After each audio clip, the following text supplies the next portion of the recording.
Welcome to BM Class Leadership Organization Spirituality Academy. Today I will be teaching you on a topic that you must know.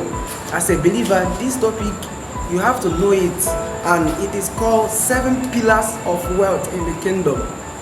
These 7 pillars of wealth, if you don't know these 7 pillars, if you want to become wealthy and you don't know any of these, you cannot. And if you are wealthy and you don't follow the 7 pillars, you are not yet wealthy. So in these 7 pillars, you have to also understand the difference between wealth and riches. You know, a lot of believers say they want to be rich, but it's not about being rich. Rich is different from being wealthy. Being rich is that you accumulate money.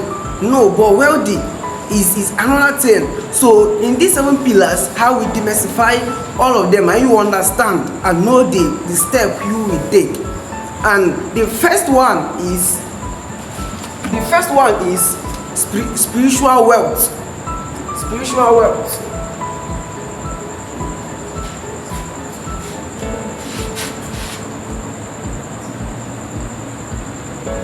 The first one is spiritual wealth. If you have billions but you are not spiritually wealthy, you are not yet wealthy, because everything starts from the realm of the spirit. Everything starts from the unseen realm. So you must be spiritually wealthy. You must be spiritually wealthy. A lot of people have ignored this spiritual part of wealth, but that's the first part. That's the first pillar. That's the first pillar you must take. You must be spiritually wealthy. You must build your spiritual life. You must have intimacy with God. You must know how the realm of the spirit works. You must know how money is attracted in the realm of the spirit. You must know it as a believer. You must understand this very well, because spiritual wealth is your first wealth. If you have billions but you are not spiritually wealthy, you are not yet wealthy. You are not yet wealthy. So you must understand this very well. Then the second one is solical wealth. Solical wealth. Solical wealth.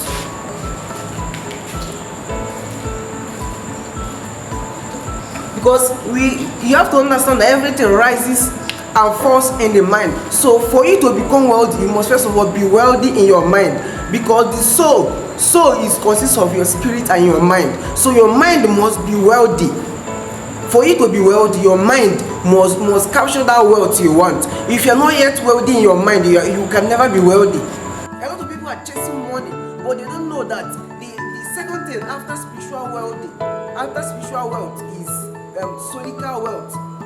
That's the second thing, and you have to understand that you have to capture it in your mind. You have to build your mind. You have to train your mind to be able to get that wealth you want. Because everything rises and falls in your mind. Everything rises and falls in your mind. Then the second one is physical wealth. Physical wealth. Physical wealth.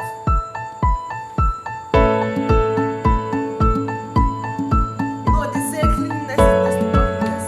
You have to build yourself. You have to, if you are wealthy, your physical appearance is not something to be looked at. You are not yet wealthy. You know,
that they don't have anything to do with unbelievers.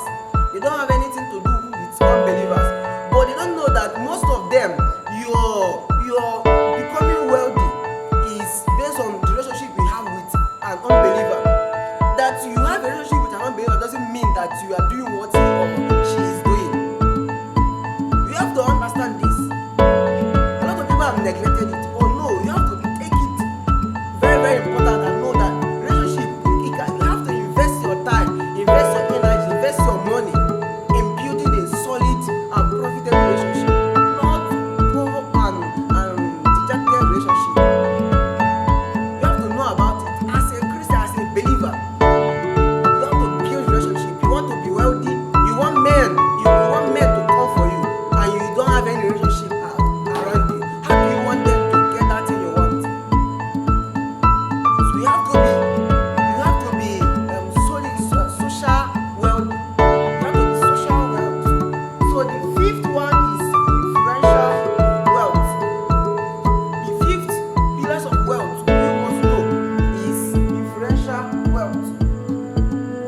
Influential wealth is the kind of wealth that you will have, that you can be able to influence the world. You know, there's a lot of things God can introduce to you because you don't have the kind of influence to change others.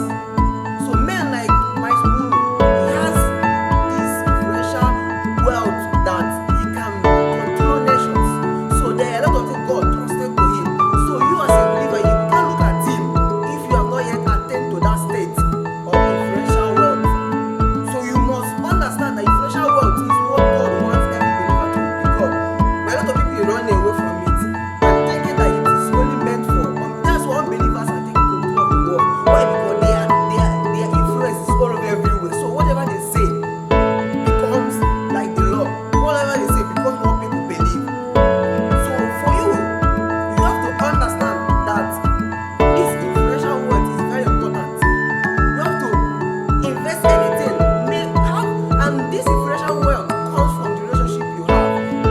If you have a relationship with kings, have a relationship with presidents, that will help you to become that will give you an influence. And when you say things, it becomes. So as a believer, you have to understand that influential wealth is very, very important and you must attend to it. Don't run away from it. It is for you. Don't run away from it. Then the sixth one is community wealth. Community wealth. You know, they say men can only remember you based on what you did to them or you did for them, not based on who you are. So you can be who you want to be. You can become the richest man in the world. But if you have not yet invested in people, if you have not yet trained people to become, if you have not yet given people ways they will follow to become that thing that you are, if you leave this world, men will not remember you again. So you must understand that you have to invest in people. You know, a lot of people run away from investing in other people, but that's the highest investment you can make. Because when you invest in people, that investment will multiply. So you have to invest in people. Understand that community wealth is very, very important, and you must invest in people. Then the seventh one is generational wealth. This is the kind of wealth that you have attained a state of wealth that your grand and great grandchildren can benefit from. If your grandchildren cannot benefit from the wealth you are now, you have not yet attained to generational wealth. So generational wealth is a wealth that extends to your grandchildren, great grandchildren. So you must make sure that you attend to that state. So this is the seven pillars of wealth that you must attend to as a believer in the kingdom. And I would have extended and explained them very well.